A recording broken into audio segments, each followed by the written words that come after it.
Sir జగన్ని psycho అంటాం ఎంతవరకు సమంజసం సార్? అసలు జగన్ సైకో అని ఎవరైతే అంటున్నారో వాళ్ళు అసలు ఎందుకు అంటున్నారు అంటే ప్రతి గ్రామంలోనూ గ్రామ సచివాలయం పెట్టి మీరు ఎంఆర్ఓ మండలాల చుట్టూ తిరగాల్సిన అవసరం లేదు, మండలంలో ఉన్న ఆఫీసుల చుట్టూ వెళ్ళాల్సిన అవసరం లేదని ఆ పాలనని గ్రామం వరకు తీసుకొచ్చినందుక, లేదు నకిలీ విత్తనాలు ఎన్నోసార్లు మనం ఆ ప్రాబ్లమ్స్ ఫేస్ చేసి ఉన్నాం. రైతు భరోసా కేంద్రాలు వచ్చిన తర్వాత గత 5 సంవత్సరాల్లో ఒక నకిలీ విత్తనం అనేది మనం ఎప్పుడన్నా ప్రాబ్లం ఫేస్ చేసామా? ఏది గ్రామ స్థాయిలో రైతు భరోసా కేంద్రాలు తీసుకొచ్చినందుకు సైకో అంటున్నారా?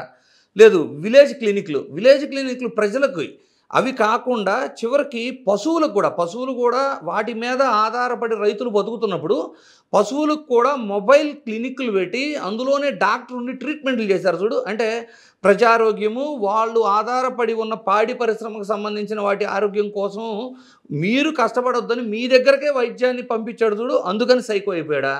అంటే ఏంటి, ప్రజలు వచ్చి క్యూలో నుంచొని బాధపడితేనేమో అతను చాలా మంచి నాయకుడు, ఇలాంటి అంటే ప్రజలు కష్టపడకూడదు అనే టైప్లో పరిపాలన చేసేవాడు సైకో అనమాట.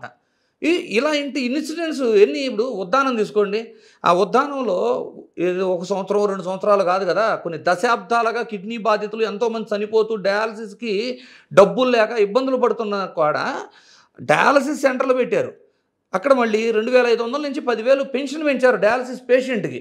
అంతటితో ఆగారా? ఇంటింటికి డ్రింకింగ్ వాటర్, యాక్చువల్గా కిడ్నీ ప్రాబ్లమ్స్ అన్నీ డ్రింకింగ్ ప్రాబ్లం వల్ల వచ్చినాయి, డ్రింకింగ్ వాటర్ వలన. సో ఇంటింటికి డ్రింకింగ్ వాటర్ ఇచ్చారు. అంటే ఇంతలా మంచి చేసిన అతన్ని సైకో అంటారనమాట. ఇలా చేయకుండా అంటే కొన్ని తరాలుగా ఎన్నో పార్టీలు అధికారంలోకి వచ్చినాయి దిగినాయి, వీళ్ళెవరూ చేయలే, వాళ్ళంతా మంచోళ్ళు, ఏది ప్రజలకి మంచి చేశాడు కాబట్టి అతన్ని సైకో అంటారనమాట. లేదు మొన్న చూడండి మనకి విజయవాడలో రిటైనింగ్ వాల్ కట్టమని నదీ పరివాహంలో ఉండే ఏ ఫ్యామిలీ కూడా అతను అడగలేదు, కనీసం పాదయాత్ర సమయంలో కూడా అడగలేదు. వాళ్ళకున్న ప్రాబ్లము, వరదలు వచ్చిన ప్రతిసారి వాళ్ళు ఫేస్ చేస్తున్న ఇష్యూస్ని అర్థం చేసుకుని అడగకుండానే రిటైనింగ్ వాల్ కంప్లీట్ చేసి ఒక సైడు, రెండో సైడ్ కూడా ప్రారంభించారు ఆయన. ఇప్పుడు మొన్న అదేంటి బుడమేరు వాగు వచ్చినప్పుడు కొన్ని 100 మంది చనిపోయారు. అసలు ఎలాంటి పరిస్థితులు చూశారు? ఆ రిటైనింగ్ వాల్ లేకపోతే వాళ్ళ పరిస్థితి ఏంటి?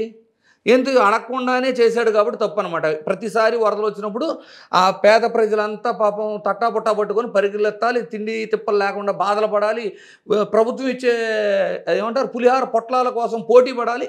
ఈ విధమైన పరిపాలన చేస్తేనే మంచివాళ్ళు కాదు, ఇవన్నీ జరగకుండా చేస్తున్నారు చూడు, అంతే. అలా చేసేవాళ్ళు అంటే ప్రజలు బాగుండాలి, ప్రజలకు ఇబ్బందులు జరగకూడదు, వాళ్ళు బాధపడకూడదు అని పరిపాలన చేస్తారు చూడు, వాళ్ళని సైకోలుగా మనం చూపిస్తాం అన్నమాట.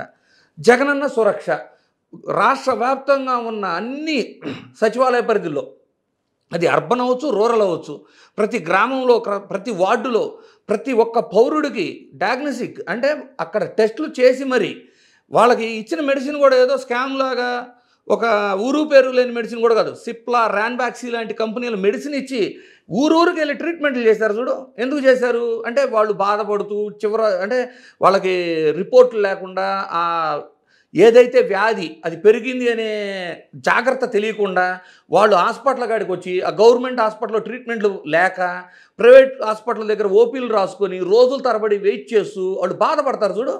ఆ విధమైన పాలన చేస్తే మంచివాళ్ళు అనమాట. కాదు ఇంటికే వచ్చి మీరు మీ పనులు చేసుకోండి, రెగ్యులర్గా 3 నెలలకు ఒకసారో 6 నెలలకు ఒకసారో మేమే వచ్చి మీకు టెస్టులు చేసి మీకు మెడిసిన్ కూడా ఇస్తాము, మీ ఆరోగ్యం మా బాధ్యత అని చెప్తారు చూడండి, వాళ్ళని మనం కంపల్సరీ సైకో అనాలి. ఇలా ఎన్ని చెప్పుకోవాలి మనం అంటే డెవలప్మెంట్ గురించి మాట్లాడతారు కొంతమంది. ఏమంటారంటే సంక్షేమం చేశారు, డెవలప్మెంట్ ఏం చేశారు అని అడుగుతారు. ఇప్పుడు కానీ మీరు చెక్ చేసుకుంటే ఒకప్పుడు కాంగ్రెస్ 4-5 మెడికల్ కాలేజీలు కడితే కేవలం జగన్మోహన్ రెడ్డి గారు, మరి అది కూడా గుర్తుపెట్టుకోండి, 2 సంవత్సరాల కరోనా కాలం తీసేస్తే 3 సంవత్సరాల వ్యవధిలో 17 మెడికల్ కాలేజీలు, అది కూడా కేంద్ర ప్రభుత్వం కూడా జిల్లాకి ఒక మెడికల్ కాలేజ్ కంపల్సరీ ఉండాలి అని ప్రతిపాదన తీసుకొచ్చి, ఎప్పుడు తీసుకొచ్చారు? టీడీపీ గవర్నమెంట్ బీజేపీతో పొత్తులో ఉన్నప్పుడు తీసుకొచ్చిన దాన్ని వాళ్ళు అమలుపరచకపోగా జగన్మోహన్ రెడ్డి గారు వచ్చిన తర్వాత 17 గవర్నమెంట్ ప్రభుత్వ మెడికల్ కాలేజీలను కన్స్ట్రక్ట్ చేస్తుంటే ఆయన సైకో అనమాట. ఎందుకు? పేద బడుగు బలహీన వర్గాలకి మెరుగైన వైద్యం అందిద్ది కదా, అక్కడ పిల్లలకి సీట్లు దొరుకుతాయి కదా. ఈ రోజున మీరు తీసుకుంటే నీట్ ఎగ్జామ్ తెలంగాణలో రాస్తే ఏ ర్యాంకు ఎన్ని మార్కులు వస్తే సీట్ వస్తుంది, ఆంధ్రాలో రాస్తే ఎన్ని మార్కులు వస్తుంది అంటే తెలంగాణలో మెడికల్ కాలేజీలు ఎక్కువ ఉన్నాయి కాబట్టి తక్కువ మార్కులు వచ్చినా వస్తుంది. ఆంధ్రప్రదేశ్కి వచ్చేసరికి ఆ పరిస్థితి లేదు. అందువలన ఏంటి, మెడికల్ కాలేజీలు కట్టి విద్యార్థులు కావచ్చు, బడుగు బలహీన పేద ప్రజలు కావచ్చు, వీళ్ళందరికీ ఒక పక్క వైద్యము లేదు, వైద్య విద్య ఈ అందిస్తున్నారు కదా. సైకో అనాలి. ఎందుకు అనాలి అంటే పేదల కోసం, ప్రజల కోసం, వీళ్ళ కోసం ఏ మంచి చేసినా వాళ్ళని సైకో అంటారు. లేదు, వాళ్ళు పాపం బాధపడుతూ వాళ్ళని చూసి ఆనందపడాలి చూడు, అప్పుడు మాత్రం వాళ్ళు సుపరిపాలన, వాళ్ళు ఒక మంచి పాలన అందించే నాయకులు అనమాట. అసలు ఆంధ్రప్రదేశ్ యొక్క మనకున్న అంటే ఇప్పుడు రాష్ట్రం విడిపోయిన తర్వాత రెవెన్యూ పాయింట్ ఆఫ్ వ్యూలో మనకున్న ఎసెట్ ఏంటి అంటే, మనకున్న అసలు సోర్స్ ఏంటి అంటే సముద్ర తీర ప్రాంతం అత్యధికంగా ఉంది మనకి. దాన్ని అర్థం చేసుకొని షిప్ యార్డ్లు, ఒక పక్కన షిప్ యార్డ్స్, రెండో పక్కనేమో ఫిషింగ్ హార్బర్స్, వీటిని డెవలప్ చేసింది ఎవరు?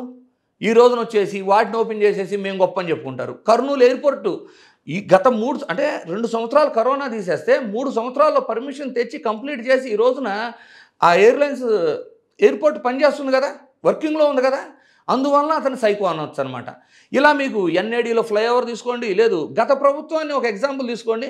పుష్కరాల సమయంలో, పుష్కరాల కంటే 1 సంవత్సరం ముందు స్టార్ట్ చేసి పుష్కరాల కల్లా ఈ ఫ్లైఓవర్, కనకదుర్గమ్మ ఫ్లైఓవర్ కంప్లీట్ చేస్తామని స్టేట్మెంట్ ఇచ్చారు. కట్టగలిగారా? కట్టలేదు. ఏం జరిగింది? అది అతనే కంప్లీట్ చేశాడు. తర్వాత మీకు బెన్ సర్కిల్ దగ్గర 2 ఫ్లైఓవర్లు అతనే కంప్లీట్ చేశాడు. కానీ అతను మనం సైకో అన్నాం. ఎందుకు అంటే కారణం ఏమీ ఉండదు. ఇందులో ఏంటి అంటే రాజకీయ లబ్ధి, ప్రజలు బాగుపడటం, రాష్ట్రం అభివృద్ధి చెందితే ఆ విధమైన పరిపాలన అందించే వాళ్ళు సైకోలు అనమాట. లేదు, ఇంకా తీసుకోండి, కరోనా సమయంలో ఇంటింటికి వాలంటీర్, అసలు దేశం మొత్తం కరోనా పరిస్థితుల్లో గాలికి వదిలేశారు ప్రజల్ని. గాలికి వదిలేసి నాయకులైతే వాళ్ళ ప్రాణాల కోసం హ్యాపీగా, సేఫ్గా, సెక్యూర్గా ఉన్న రోజుల్లో వాలంటీర్ వ్యవస్థ చేతిలో ఉంది కాబట్టి ఇంటింటికి మెడిసిన్ అవ్వచ్చు, ఫుడ్ అవ్వచ్చు, దేశంలో కాదు ప్రపంచంలోనే ఇంత అడ్మినిస్ట్రేటివ్గా ఎవరూ చేయలేదు, ఇంత బాగా చేశారని చివరికి మోడీ గారు, ప్రధానమంత్రి గారు కూడా అంతలా పొగిడితే అతన్ని మనం సైకో అంటాం. ఎందుకంటే మన ప్రాణాల మీదకి వస్తే, ప్రజల ప్రాణాల మీదకి వస్తే ప్రజలని అంత మంచిగా చూసుకున్నారు కదా, అలా చూసుకోకూడదనమాట. అలా చూసుకోకుండా ఉంటే అది గొప్ప నాయకత్వం. మంచిగా చూసుకోవడం, ప్రజలకు ఏం కాకుండా చూసుకోవడం, ఇవన్నీ ఏంటంటే వాళ్ళకి అర్థమైన భాష ఏంటంటే వాళ్ళని సైకోలు అనాలి. ఒక ఉద్యానం అవ్వచ్చు, మీకు రిటైనింగ్ వాల్ అవ్వచ్చు, సురక్ష అవ్వచ్చు, మెడికల్ కాలేజీలు అవ్వచ్చు, పోర్టులు అవ్వచ్చు, నాడు నేడు. అసలు నాడు నేడు అవసరం ఏంటండి? ప్రైవేట్ కాలేజీల్లో, ప్రైవేట్ స్కూళ్ళలో చదువుకుంటారు కదా ప్రజలు. పాపం భారమైనా కూడా ఒక తండ్రి తన పిల్లల విషయంకి వచ్చేసరికి ఎంత కష్టమైనా పిల్లలే తమ భవిష్యత్తు అనుకొని కట్టలేని స్థాయి ఉన్నా కూడా, తమకు స్తోమత లేకపోయినా కూడా ప్రైవేట్ కాలేజీలో ఫీజులు కట్టి చదివించుకుంటున్నారు చూసారా. ఎవరు కట్టమన్నారండి ప్రైవేట్ కాలేజీ, గవర్నమెంట్ కాలేజీలు అనే స్థాయిలో ఆయన సైకో అంటారు. గవర్నమెంట్ కాలేజీలు ఏ స్థాయిలో కట్టారు? గవర్నమెంట్ స్కూళ్ళు ఏ స్థాయిలో డెవలప్ అయినాయి నాడు నేడులో? మీకు ప్రైవేట్ స్కూల్లో చదువుకునే పిల్లలు సైతం గవర్నమెంట్ స్కూల్లో మారారు. అది అడ్మిషన్ స్ట్రెంత్ కూడా పెరిగింది కదా. ప్రస్తుత పాలనలో ఆ స్ట్రెంత్ అంతా తగ్గిపోయింది కదా. కనీసం ఒక వ్యక్తి డెవలప్మెంట్ చేసి చూపిస్తే దాన్ని కంటిన్యూ చేయడం కూడా చేతకాని వాళ్ళు చేసేదేమో గొప్ప, ప్రజలకు మంచి చేసిన అతన్నేమో సైకో అని పిలవటం. ఆ నాడు నేడు ఏంటి, మీకు గ్రంథాలయాలు, మండల లెవెల్లో గ్రంథాలయాలు తెచ్చారు కదా. అంటే గ్రంథాలయాలు ఉంటే ఏమైంది, డిజిటల్ లైబ్రరీస్ ఉంటే నాలెడ్జ్ పెరిగిద్ది. ప్రజలకు నాలెడ్జ్ పెరిగితే వాళ్ళకి వివేకము, విచక్షణ పెరిగితే అసలు నిజంగా మనకు మంచి చేస్తుంది ఎవరు అని అర్థమైపోయింది. కాబట్టి మనం దీన్ని కూడా పక్కన పెట్టాలి. అలా చేసేవాడు సైకో. ఎందుకంటే ప్రజలకు ఏది తెలియకూడదు. ప్రజలకు ఏం తెలియాలి? ఒక ఆరోపణలు చేసుకుంటూ అభివృద్ధి చేయకుండా, అభివృద్ధి చేశామనే భ్రమలో సొంత మీడియాని అడ్డం పెట్టుకొని బతికేయాలి. అంతేగాని ప్రజలకు ఏమాత్రం మంచి చేసినా ఆ వ్యక్తిని సైకోగా ముద్రేసి సైకో అని కొన్ని వందల మంది అంటూ ఉంటే ఓకే నిజమేనేమో, ఇంతమంది అంటున్నారు కాబట్టి ఆయన సైకోనేమో. అసలు సైకో అనే పదాన్ని వాడుతున్న వారు ఎందుకు ఆయన్ని సైకో అన్నారని ఒక ఇన్సిడెంట్ చెప్పగలరా? ఈ ఇంత బ్లండర్, ఒక దారుణమైన ఇన్సిడెంటు. ఎవరో అంటే ప్రజలని ఈ విధంగా హింసించి వాళ్ళు బాధపడుతుంటే ఆనందపడుతున్నారు కాబట్టి మేము సైకో అంటున్నామనే వేలో ఒకే ఒక ఇన్సిడెంట్ చెప్పగలరా? చెప్పలేరు. చెప్పకపోగా వాళ్ళ ఉద్దేశం ఎలా ఉండిద్ది అంటే ప్రజలకు మంచి చేసేవాళ్ళు ప్రజలు బాధపడకూడదు, అలాంటి పరిస్థితులు రాకూడదు అనే విధంగా పాలన చేసేవాళ్ళేమో సైకోలు.